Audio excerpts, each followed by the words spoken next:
Ang korap na pagsamba ay laganap po sa ating kapanahunan at sa ating lugar, sa maraming lugar.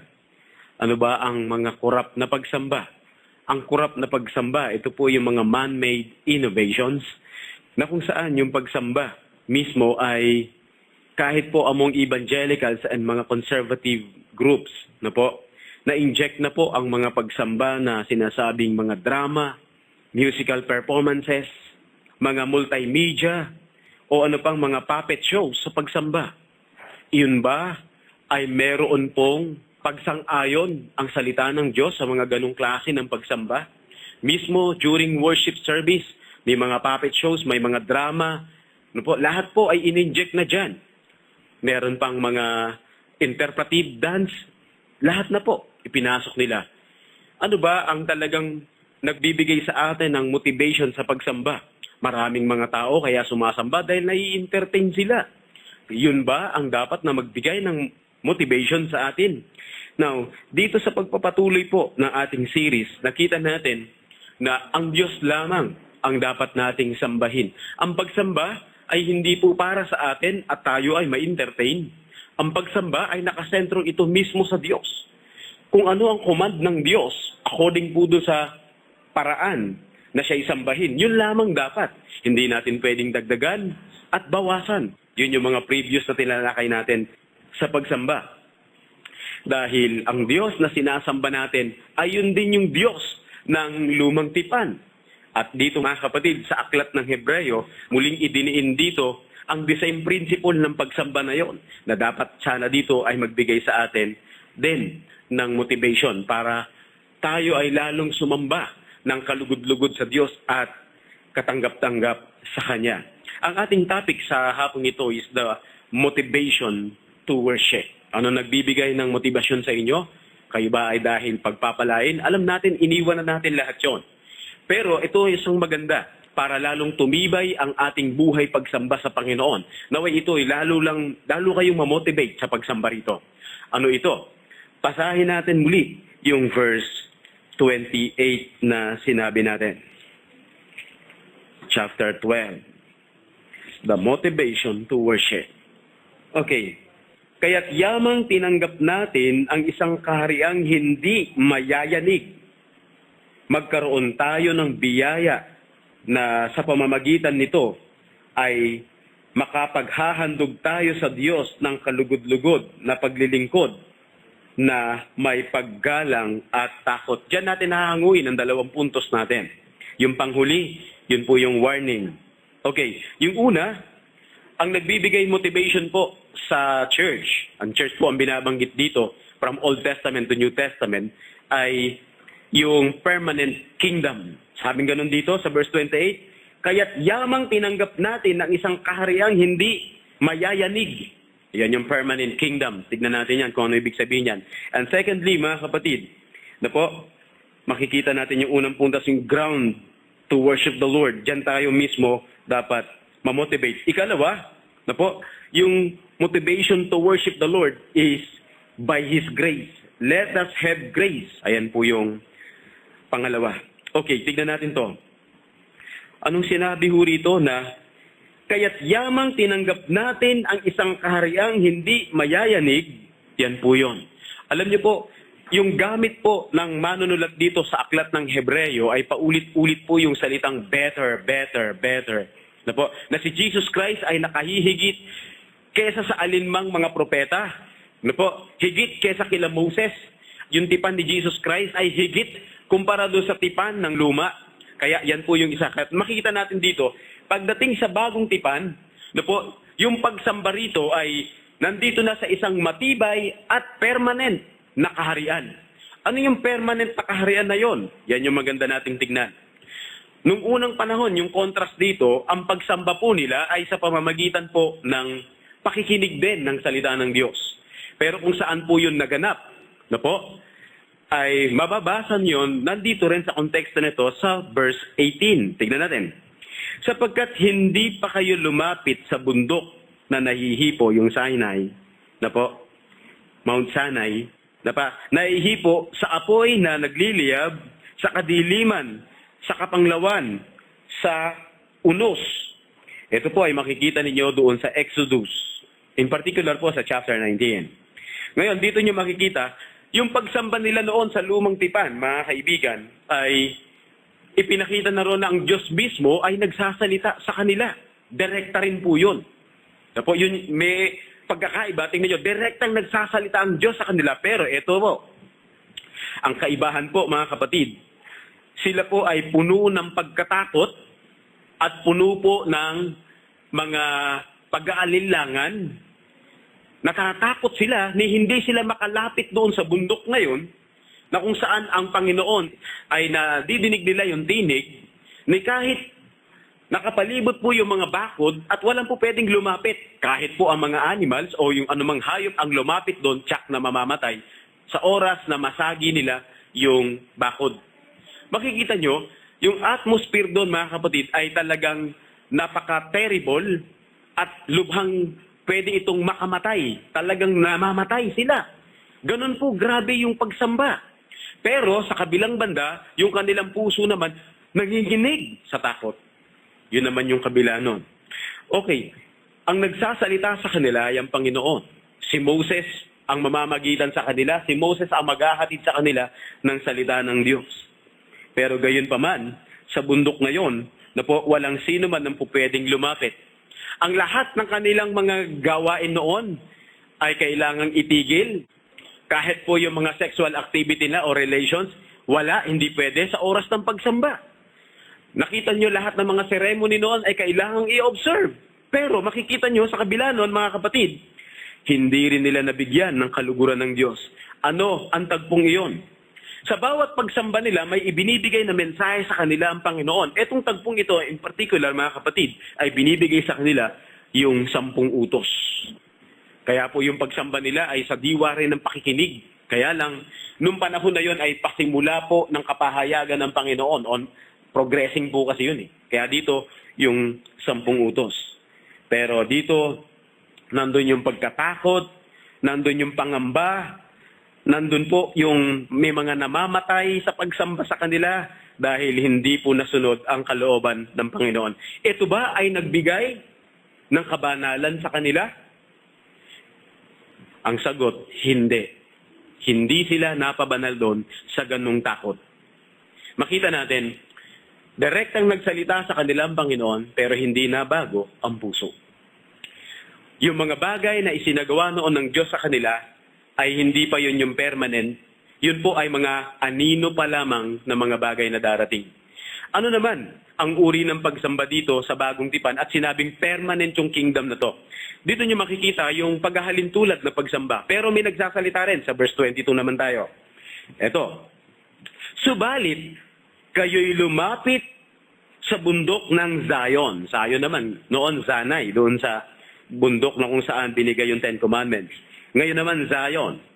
At sa lungsod ng Diyos na buhay, sa makalangit na Jerusalem, at sa mga di mabilang na mga anghel, sa isang masayang pagtitipon.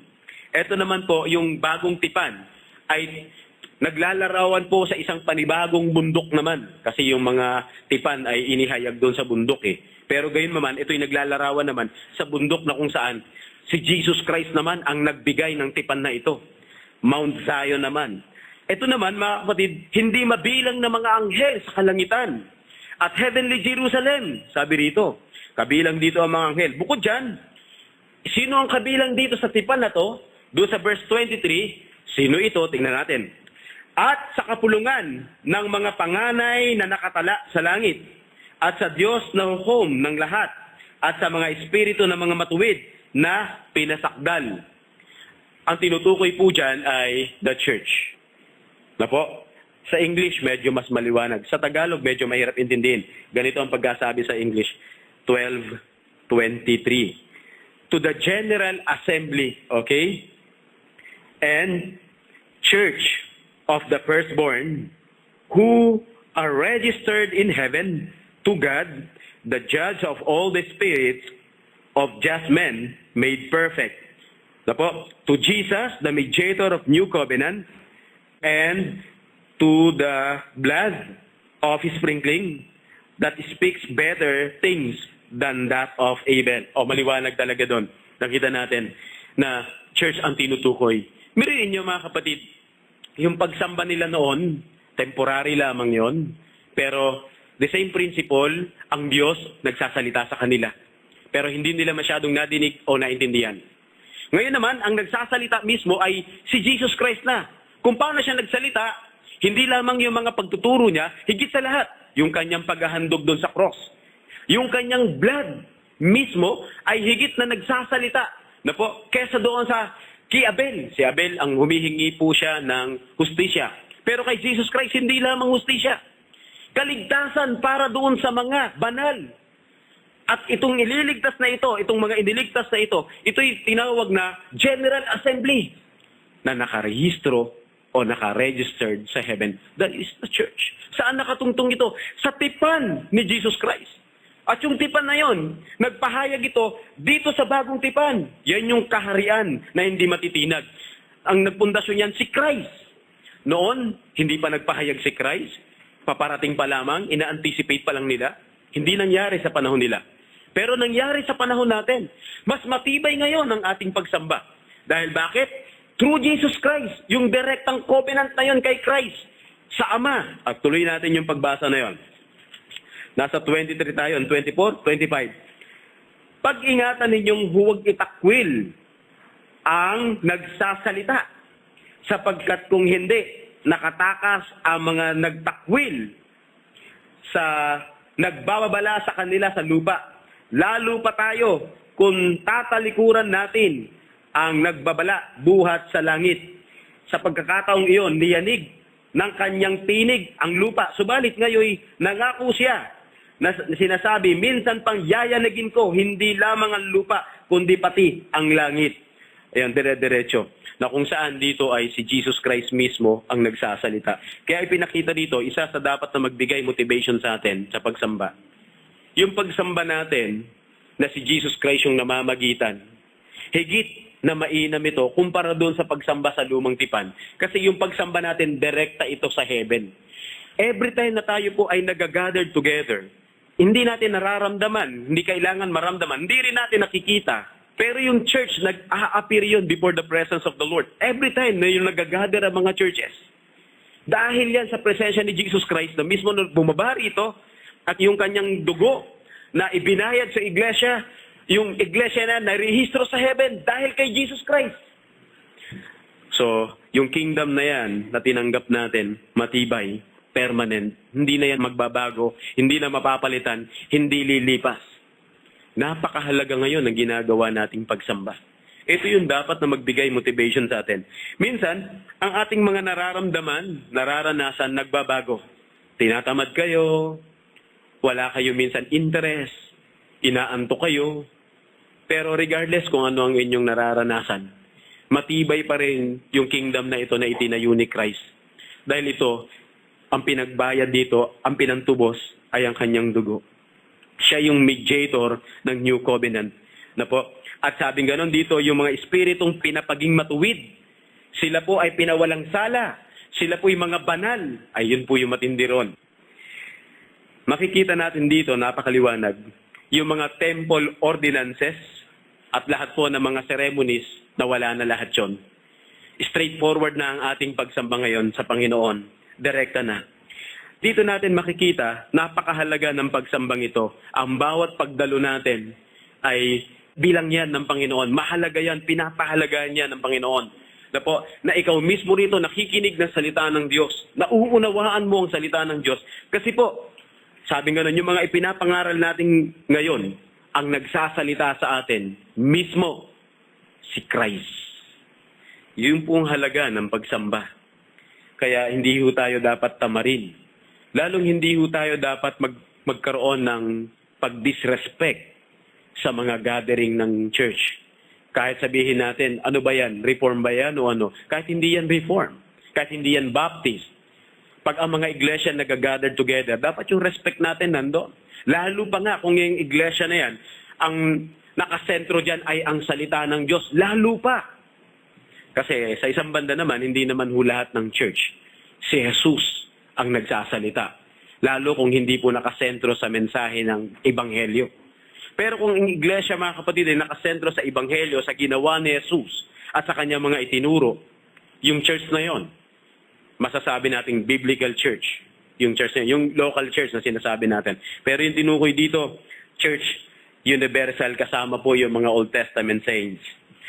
Dito natin makikita, yung ating paraan ng pagsamba ngayon ay higit na matatag. Kumpara po sa lumang tipan, higit na matatag ito.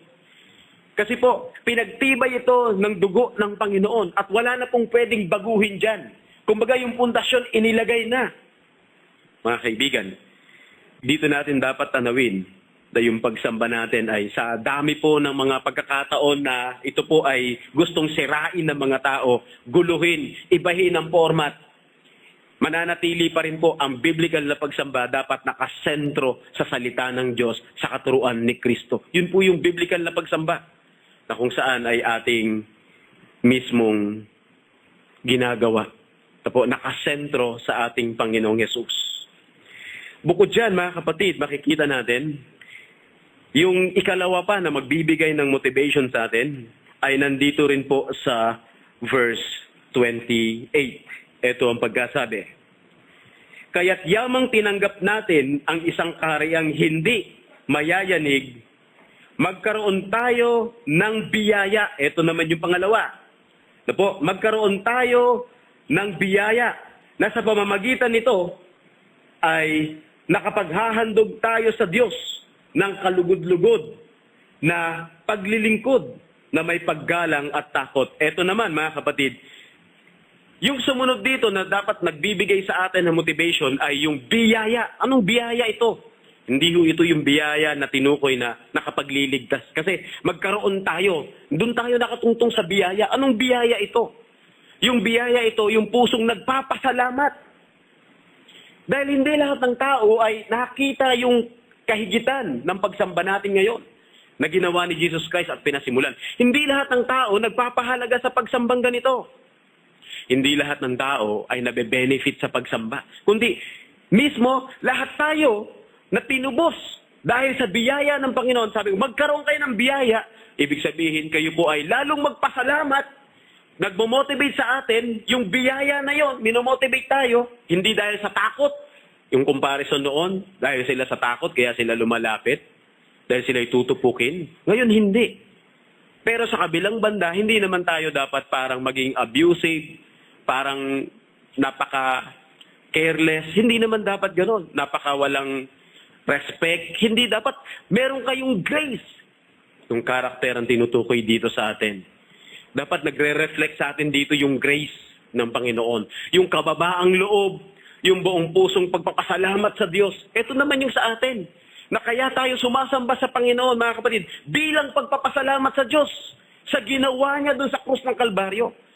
Ibinilang tayo doon sa pamilya ng Panginoon. Doon sa buong assembly na yon, na kung saan nasa kalangitan na yung iba. Nandun na sila sumasamba sa Panginoon.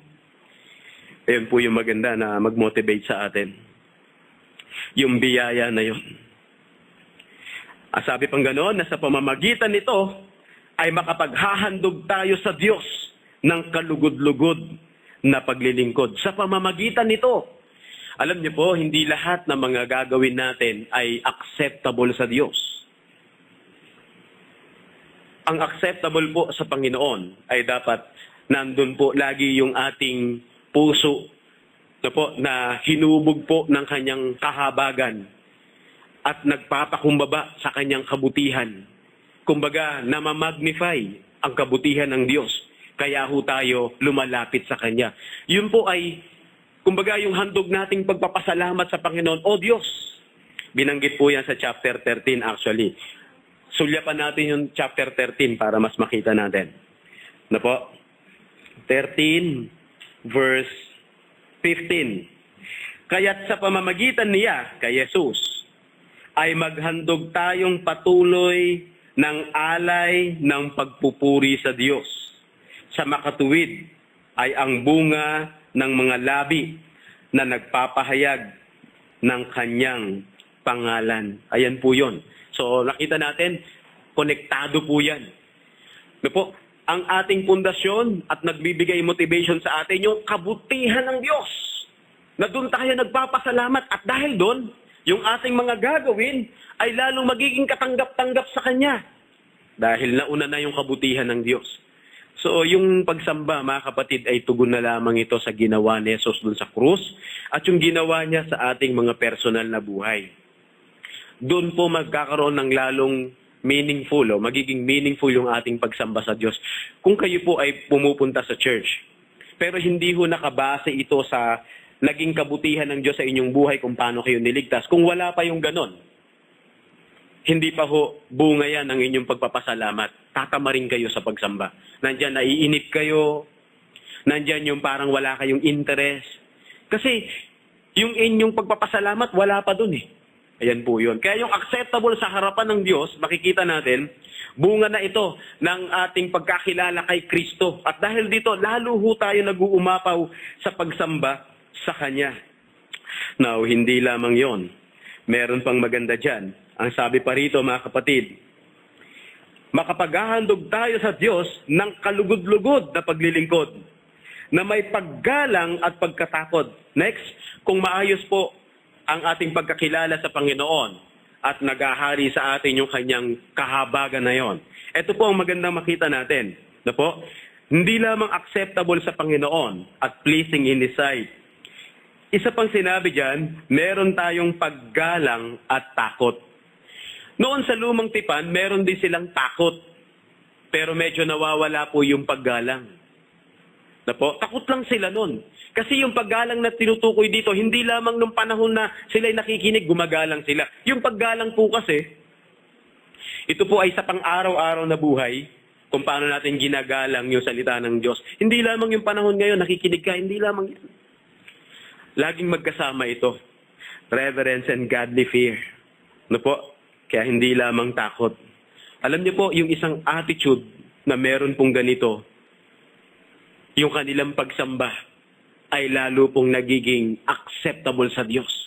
Na po, yung godly fear and reverence, paggalang sa Diyos. Kaya sinabi natin kanina sa ating umpisa, ang pagsamba ngayon ay korap na. Kasi gagawin nila ang gusto nilang gawin at ipapasok nila, i-inject nila sa programa nila sa pagsamba ang mga makapag-i-entertain sa tao. Pero hindi nagbibigay paggalang at yung godly fear, wala. Makikita ninyo, ang biblical na pagsamba, dapat nakasentro sa Diyos. Kung nakasentro sa Diyos, hindi po mawawala yung paggalang. Tsaka yung banal na pagkatakot, hindi yun mawawala. Hindi mo magagawa na sa gitna mag-entertain ka lang ng tao. Pantao lang yan. Alam niyo po, marami pong umaalis sa church, sa maraming mga nakakausap natin. Na po, pagka ang service ng church medyo tahimik, seryoso, preaching lagi, yung mga kambing hindi yan tumatagal sa loob ng church, lumalabas yan. Naghahanap yan ng ibang church na may entertain sila. Kambing eh. Ang gusto ng kambing, masaya. Bukod dun sa masaya, panlabas. Kung ikaw ay Kristiyano, ang hahanapin mo, pagkain ng kaluluwa mo. Makilala mo ang Diyos. Hubugin yung puso mo sa paggalang sa Diyos at pagkatakot sa Kanya. Yun po yung Kristiyano. Kaya makita nyo rito, mga kapatid, vice versa, nakilala mo ang Panginoon, makikita sa buhay mo, magre-reflect yan. At yung ibibigay mong pagsamba sa Panginoon, lalong magiging katanggap-tanggap ito. Now, sa mga kabataan, lalo ho tayong mabubuksan dito na ang ating paraan ng pagsamba ay hindi sa sariling paraan. Kung hindi mismo yung itinakda ng Diyos. Yun po yung makikita natin. Hindi natin i-inject dyan yung mga paraan ng mundo. Po, hindi tayo manghihiram ng mga idea ng mundo. Kung hindi mismo yung paraan ng Diyos. Yung banal na pagsamba rito, yung pagkatakot sa Diyos. Alam niyo po, kung paano po dumarating yon. Muli, kapag ka po ang sentro ay ang salita ng Diyos. Hindi po darating yung banal na pagkatakot sa Diyos kapag ka hindi po nakasentro sa kanyang mga salita. Sana wag mawaglit na yung church, ang tagapagsalita po dyan, kapag ka ipinipreach po yung salita ng Diyos, sinabi po dyan, yung nagsasalita ay mismo si Jesus. Binanggit natin yan kanina. Now, sa mga bagay na ito, hindi ba lalong magbibigay motivation sa atin? Biriin nyo ngayon pa lang, nakakalapit ho tayo sa presensya ng Diyos ng mas malapit Compare po doon sa lumang tipan. Sila may distansya, merong limitation, hanggang dyan lang kayo. Huwag na kayong lalapit pa. Ngayon yung paglapit natin ay talagang closer sa Panginoon dahil kay Kristo. Tapos hindi matters of distance and space, hindi po yun. Kundi yung presence ng Panginoon na siyang nagdudwell sa atin at tayo nagdudwell din mismo sa kanyang presensya. Yun po yung napakaganda ron. Now, wag nating kalimutan, permanent po yung kingdom na ating tinutungtungang pagsamba sa Panginoon. At yung grace binigay na ng Panginoon na kung saan doon tayo nagpapasalamat. Pero the same God ang sinasamba natin. Ito yung matinding babala. 29. Sapagkat ang Diyos natin ay isang apoy na tumutupok. Noong panahon na yon, ang lahat po ng mga sasamba sa Kanya, bata, hayop, o sino man, pag nagkamali, agad namamatay. Ganun po kabanal ang Diyos. Kasi yung apoy dito, sumisimbolo ito sa dalawa. Yung isa, kabanalan. Yung pangalawa, judgment. Hindi natin pwedeng laruin ng apoy. Mamamatay tayo dyan. Kaya apoy, consuming fire.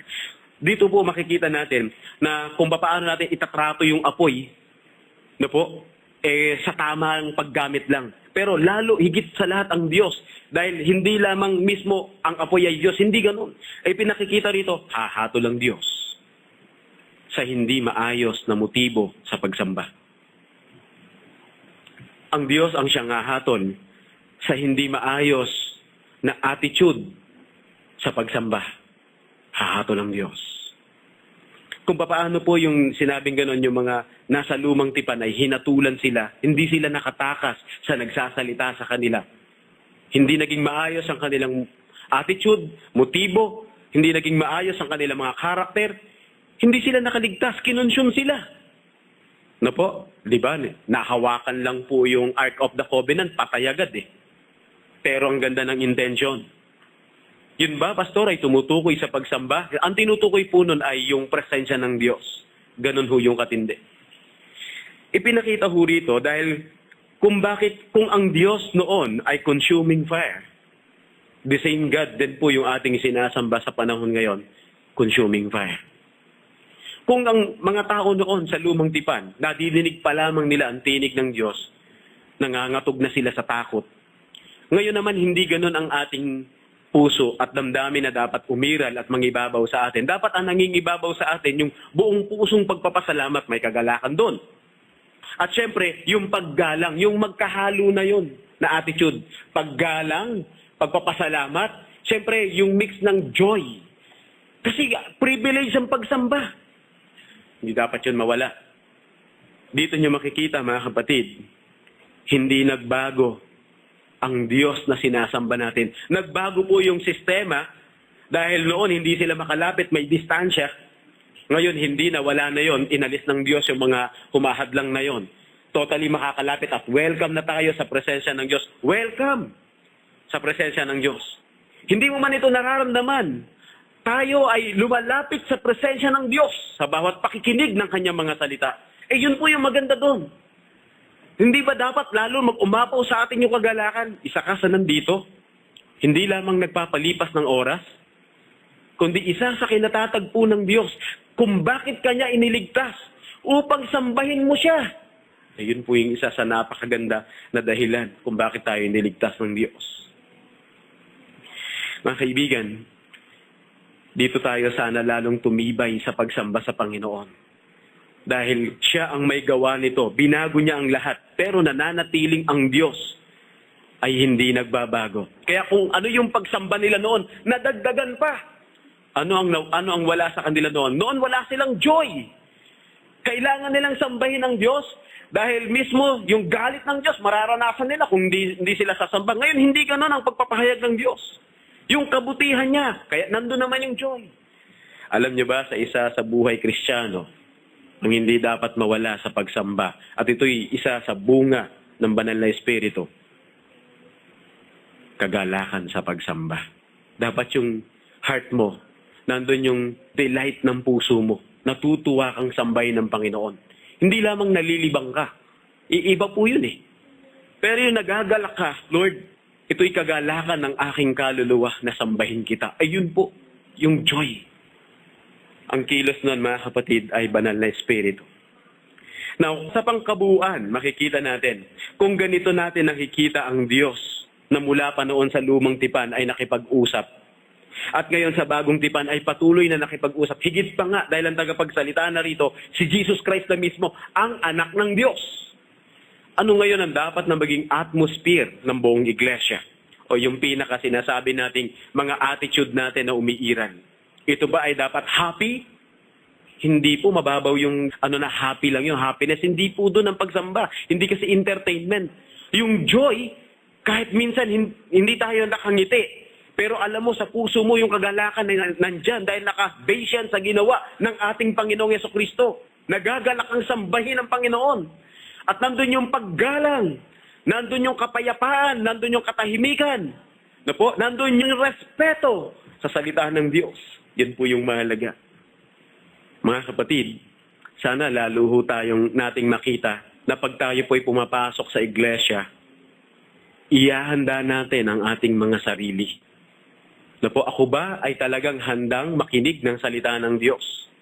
O ang aking mga anak ba ay inihanda ko rin, papasok tayo sa presensya ng Diyos? Dahil sa sama-samang pagtitipon, nandun po ang presensya ng Diyos. Yun din po maganda. Isama po, habang kahit maliliit pa, pwede nyo silang kausapin. Ang presensya ng Diyos ay sumasama sa atin habang tayo sumasamba sama-sama. Pwede nyo sabihin sa kanila yon. Sa Old Testament pa lang, sinabi na sa kanila, manahimik kayo dahil ang presensya ng Diyos ay naririto. Ngayon, iba na. Dahil nandyan ang presensya ng Diyos, sumigaw kayo, sigaw, sigaw. Iba na ngayon. Dahil nandito ang presensya ng Diyos, sayaw tayo, sayaw, sayaw. Kung nandito ang presensya ng Diyos, manahimik tayo at igalang natin siya. Yun yung tamang atmosphere ng pagsamba. Mga kapatid, ang atmosphere ng pagsamba, hindi ito nililikha ng tao. Ang nagpuproduce po nito ay mismo yung salita ng Diyos. Habang pinipreach po yung salita ng Diyos, maayos po yung attitude ng buong tao na nakasentro sila sa Panginoon. Na wala sino mang taong kukuha ng atensyon. Kaya nga po sa pagsamba, ingatan natin kahit po yung balat ng candy, iniingatan nyo yan na hindi dapat kukuha ng atensyon yan. Ingatan nyo na kung gusto nyo isubo nyo na lahat yung 5 candy para pag nandito kayo hindi na kayo magbabalat. Ay, hindi ko naman sinabi na ibig ko nga sabihin, dahil nasa presensya tayo ng Panginoon, iwasan nyo na kukuha kayo ng atensyon. Kasi dapat yung atensyon sa salita lang ng Diyos. Kaya nga po kahit ang mga preacher, hindi ho pwedeng gumawa ng kwento para maging kapuna-puna sila. Hindi pwede. Sa Diyos dapat ang sentro. Dahil ang pagsamba natin ay sa Panginoon. Now, sa kaulihan mga kapatid, makita natin ang buong pagsambang ito ay gawa ng Diyos. Dito natin italaga ang ating buhay. Ang buhay natin, mga kapatid, binanggit dito yung paglilingkod at pagsamba. Magkahalintulad po yan. Alam ba ninyo, habang tayo po ay sumasamba sa Panginoon, at the same time, mga kapatid, yun din yung ating paglilingkod. Ang buhay natin ay buhay, pagbibigay, kaluguran sa Diyos. Sa lahat po ng anggulo ng buhay natin, tiyakin natin na ang buhay natin ay kalugod-lugod sa Kanya at katanggap-tanggap. Naaayon sa Kanya. Sa larangan ng pagdidesisyon, sa larangan ng pagpaplano, hindi lamang po dapat tayo kalugod-lugod sa tuwing pumapasok sa loob ng iglesia, kundi sa bawat araw ng ating pakikisalamuha, pakikitungo, yun po ay buhay nating handog sa Panginoon. Yan ang sinabi ni Apostol Pablo doon sa aklat ng Romans chapter 12. Diba?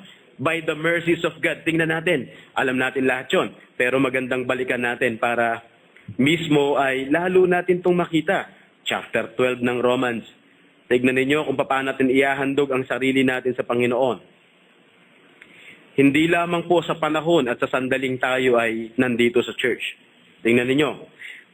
12:1-2. Kaya nga, mga kapatid, isinasamo ko sa inyo, alang-alang sa mga kahabagan ng Diyos, plural yung kahabagan ng Diyos dyan, na inyong ialay ang inyong mga katawan na isang handog na buhay, banal, na kasiyasiya sa Diyos, na siya ninyong makatuwirang paglilingkod. Huwag ninyong tularan ang sanlibutan ito, kundi magbago kayo sa pamamagitan ng pagbabago ng inyong pag-iisip upang mapatunayan ninyo kung alin ang mabuti, kasiyasiya at lubos na kalooban ng Diyos. Anong hinihingi ng Diyos sa pagsamba? Ang hinihingi ng Diyos sa pagsamba ay laging mayroong basihan. Dapat ito po ay nakabase sa kanyang kaluguran, sa kanyang kabutihan, sa kanyang kahabagan. At syempre, ang hinihingi niya, yung ating buhay. Hindi lamang po yung ating pagdalo. Dapat present ka. Hindi lamang po yun. Yung ating pagsamba sa Panginoon, mga kapatid, konektado ito sa bawat araw na pamumuhay. At ang buong pagkatao natin ay sa Panginoon. No po, ang ating isip, magbago na kayo ng isip. Kung iniisip nyo lagi ay yung mga kapritsyo nyo sa buhay, baka hindi yan nagbibigay ng lugod sa Diyos. Dapat ang inyong mga plano ay naka-align yan para magbigay lugod sa Diyos. Dapat ang ating buhay ay nakalaan para sa Panginoon. Yan ba ang iyong buhay? Kasi alam nyo, kung ang buhay natin sa bawat araw ay hindi nakalaan sa Panginoon, imposible na isang araw na araw ng linggo ay magiging kalugod-lugod tayo. Imposible yon.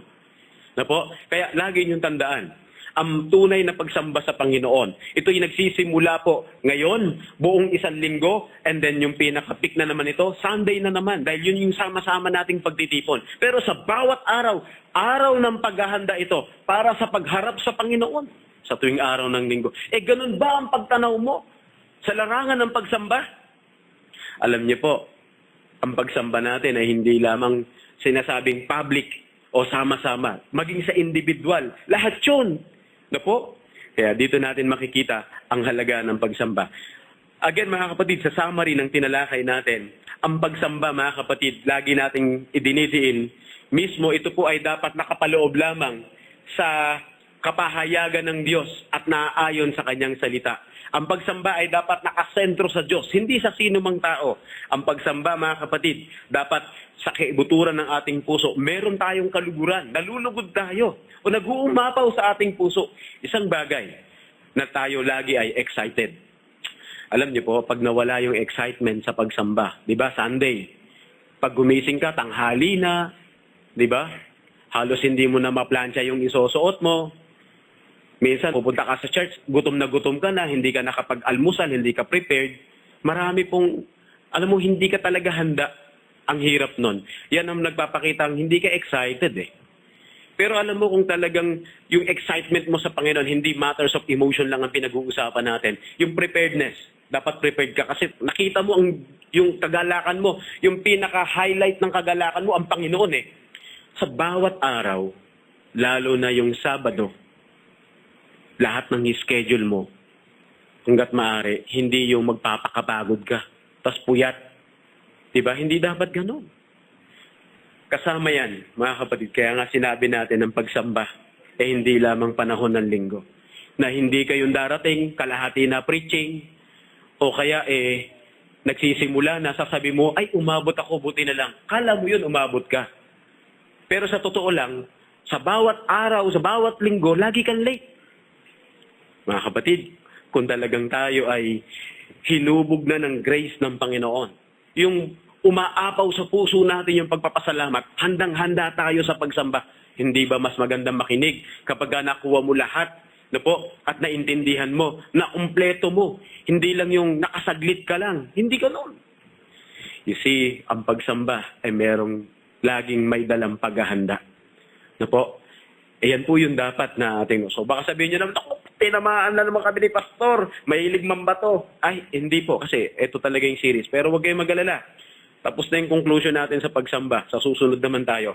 Nasa Revelation tayo, ay ko-concentrate natin yon. Sige, manalangin na tayo. Samba, sa susunod naman tayo. Nasa Revelation tayo, ay ko-concentrate natin yon. Sige, manalangin na tayo. Samba, sa susunod naman tayo. Nasa Revelation tayo, ay ko-concentrate natin yon. Sige, manalangin na tayo. Samba, sa susunod naman tayo. Nasa Revelation tayo, ay ko-concentrate natin yon. Sige, manalangin na tayo. Samba, sa susunod naman tayo. Nasa Revelation tayo, ay concentrate natin yon. Sige, manalangin na tayo. Samba, sa susunod naman tayo. Nasa Revelation tayo, ay concentrate natin yon. Sige, manalangin na tayo. Samba, sa susunod naman tayo. Nasa Revelation tayo, ay concentrate natin yon. Sige, manalangin na tayo. Samba, sa susunod naman tayo. Nasa Revelation tayo, ay concentrate natin yon. Sige, manalangin na tayo.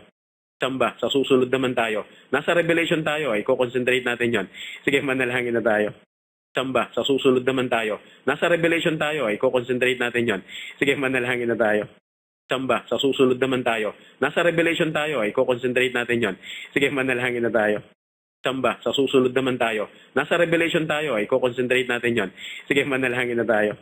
Samba, sa susunod naman tayo. Nasa Revelation tayo, ay concentrate natin yon. Sige, manalangin na tayo. Samba, sa susunod naman tayo. Nasa Revelation tayo, ay concentrate natin yon. Sige, manalangin na tayo.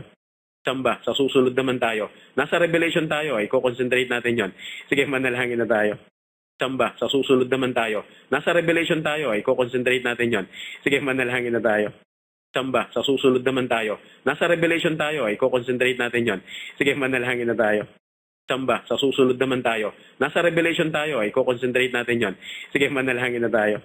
Samba, sa susunod naman tayo. Nasa Revelation tayo, ay concentrate natin yon. Sige, manalangin na tayo. Samba, sa susunod naman tayo. Nasa Revelation tayo, ay concentrate natin yon. Sige, manalangin na tayo. Samba, sa susunod naman tayo. Nasa Revelation tayo, ay concentrate natin yon. Sige, manalangin na tayo. Samba, sa susunod naman tayo. Nasa Revelation tayo, ay concentrate natin yon. Sige, manalangin na tayo. Samba, sa susunod naman tayo. Nasa Revelation tayo, ay concentrate natin yon. Sige, manalangin na tayo. Samba, sa susunod naman tayo. Nasa Revelation tayo, ay concentrate natin yon. Sige, manalangin na tayo.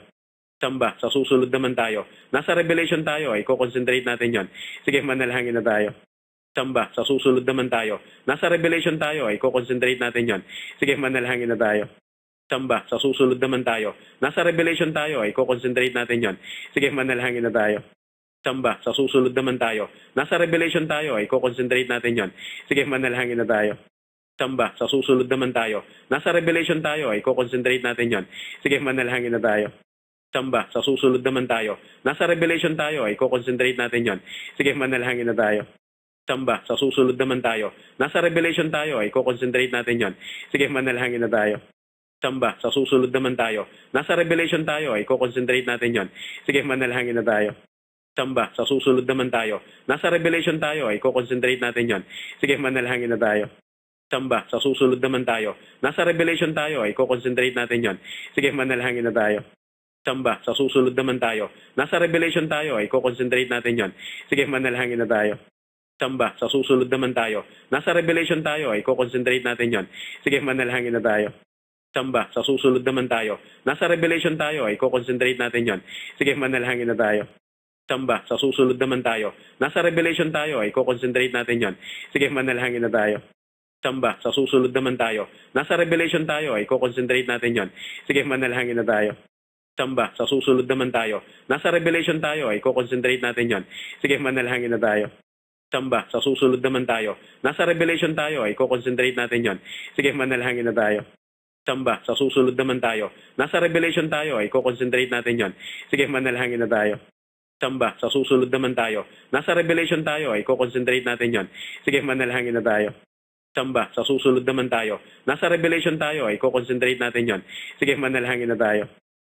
susunod naman tayo. Nasa Revelation tayo, ay concentrate natin yon.